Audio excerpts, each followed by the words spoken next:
For the first time in modern warfare, an entire army equipped with Soviet-era technology was about to face the full might of American military superiority.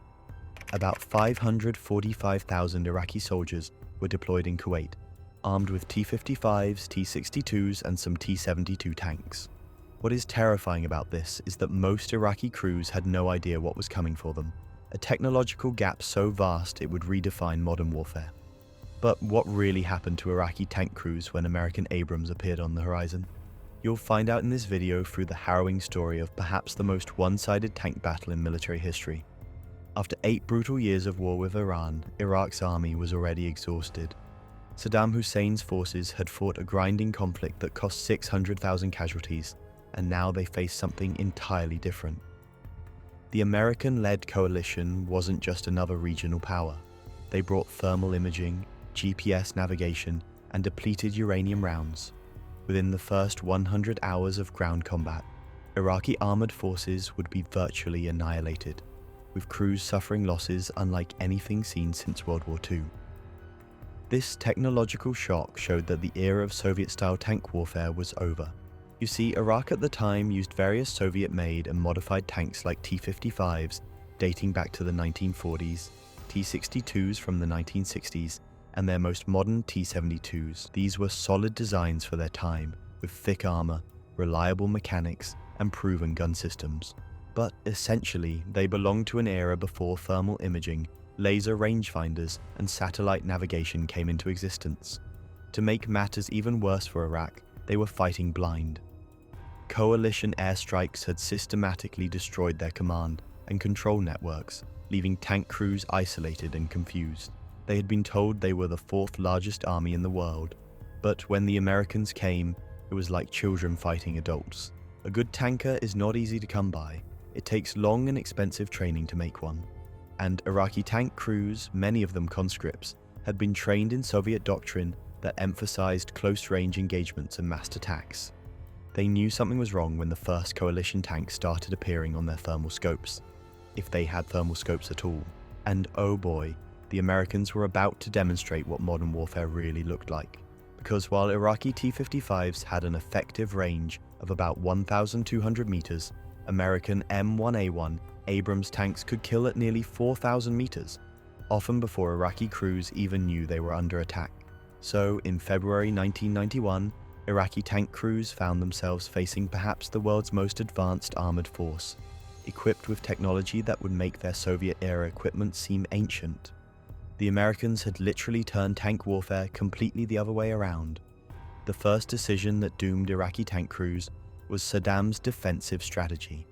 Instead of mobile warfare, Iraqi tanks were dug into static positions, creating the perfect targets for coalition air power and long-range tank guns. Up until this point, tank doctrine emphasized movement and maneuver, but Saddam's commanders placed their armor in fixed defensive lines where they couldn't retreat or reposition. You see, this had several devastating consequences.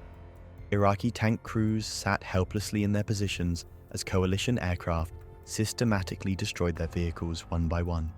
They could hear the jets overhead, but their air defense was virtually non-existent after weeks of bombing.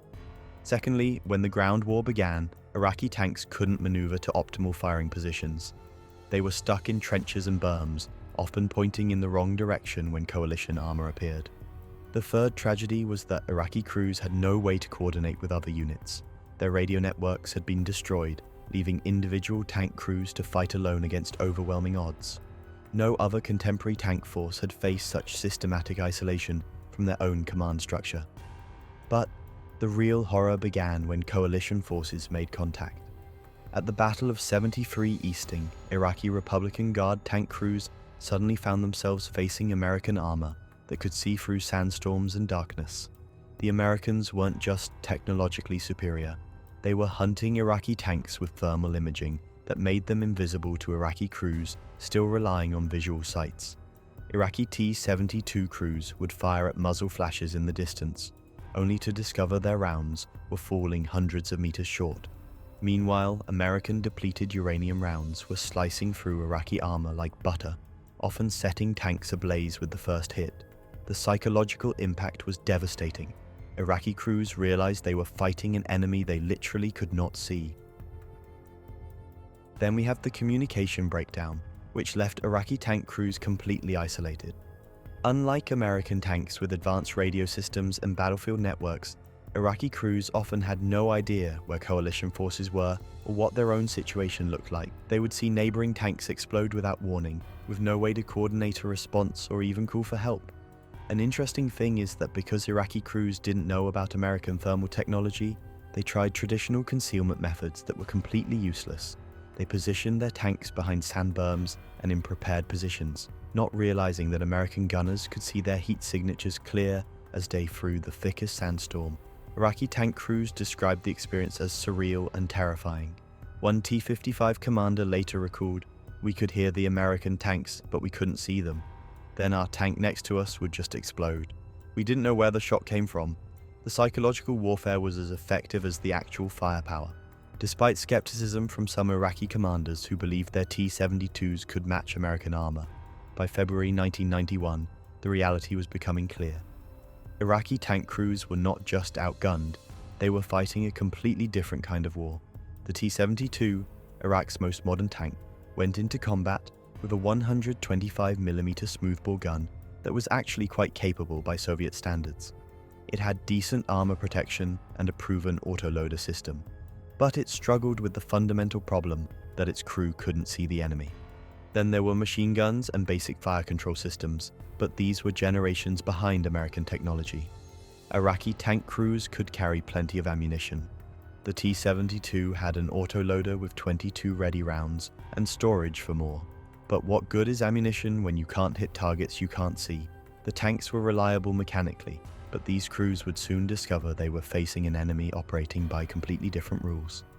The T-72 saw real combat against American forces for the first time during Operation Desert Storm. At this point, Iraqi crews were already demoralized by weeks of bombing, and many had deserted. The bulk of the remaining armored force was made up of conscripts with minimal training, facing the world's most professional tank crews. They encountered American M1A1 Abrams tanks that could kill at ranges Iraqi crews couldn't even imagine. Against these, Iraqi crews found their armor-piercing rounds ineffective at any meaningful range, while American depleted uranium rounds could penetrate T-72 armor from the front at distances exceeding 3,000 meters. Iraqi tanks were also tested against Apache helicopters, A-10 aircraft, and precision-guided munitions. Even when several T-72s managed to get into firing position, they discovered that American tanks could fire accurately while moving, something Soviet doctrine had never emphasized. At least 85% of Iraqi armored vehicles were destroyed or abandoned, while coalition forces lost fewer than a dozen tanks in the entire campaign. It was doing precisely the opposite of what Iraqi commanders had envisioned. Of course, there were isolated successes. Some Iraqi crews managed to score hits on American vehicles, but these were exceptions that proved the overwhelming rule of American technological superiority. One of the most devastating aspects was the speed of American operations. Iraqi crews were trained for methodical, set-piece battles, but coalition forces moved so fast that Iraqi units never had time to establish proper defensive positions. The solution Iraqi commanders tried was desperate counterattacks, but these only exposed more tanks to American firepower. However, although some Iraqi crews fought bravely, the technological gap was simply too vast. The mass usage of thermal imaging, satellite navigation, and advanced communications by coalition forces meant that Iraqi tanks were essentially fighting blind against an enemy that could see everything. And with American air power controlling the skies, Iraqi tank crews faced a threat their doctrine had never adequately addressed. This called for desperate measures, but by then it was far too late. Iraqi armored units would face their greatest test yet, and most would not survive it. The T-72 crews fought in Kuwait against an enemy that had perfected combined arms tactics beyond anything they had trained for.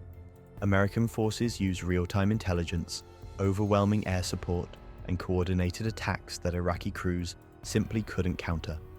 They had thermal imaging that worked in sandstorms, GPS that let them navigate in featureless desert, and communications that coordinated attacks across hundreds of kilometers.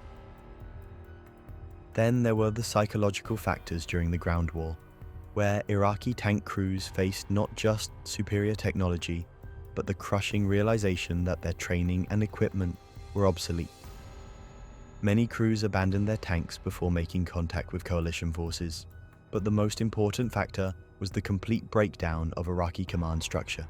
Tank crews operated without orders, without knowledge of the tactical situation, and without hope of reinforcement or resupply.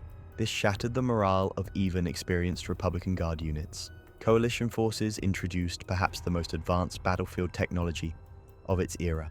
Thermal imaging allowed American crews to fight effectively in the smoke of burning oil wells. Satellite navigation meant they never got lost in featureless desert, and advanced fire control systems let them engage moving targets at extreme range with devastating accuracy. But is all of this technological superiority actually what decided the battle? Well, spoiler alert, it was, but not in the way many people think. Yes, American technology was vastly superior, but the real factor was training and doctrine. Iraqi crews were brave and determined, but they had been trained for a different kind of war entirely. Today, examining the Gulf War, we can see that no amount of courage or determination could overcome such a massive technological gap. Thermal imaging and precision munitions especially were game changers that Iraqi forces had no answer for. Circulating reports from Iraqi veterans describe a surreal battlefield where their enemies were essentially invisible, striking from ranges that seemed impossible. Many Iraqi tank crews never even saw the American tanks that destroyed them, which could not be said for the Americans, who could track and engage Iraqi vehicles with near-perfect accuracy. A high number of Iraqi tanks, however, were doing exactly what they had been designed to do in Soviet doctrine. They were providing mobile firepower and armor protection. The problem was that Soviet doctrine assumed rough technological parity between opposing forces, an assumption that proved catastrophically wrong in the Kuwaiti desert. The Gulf War marked the end of an era in tank warfare, where technological superiority became more important than numerical advantage or tactical skill. For Iraqi tank crews, it was a harsh introduction to 21st century warfare, fought with 20th century equipment and 1940s doctrine against an enemy from the future. I hope you enjoyed taking a look at this pretty famous conflict from a totally different perspective for once. But that's all for today's video, and if you want to see more of how these M1A1 Abrams are now doing in Ukraine, take a look at the next video. Spoiler alert, they are not doing too great. Check it out here.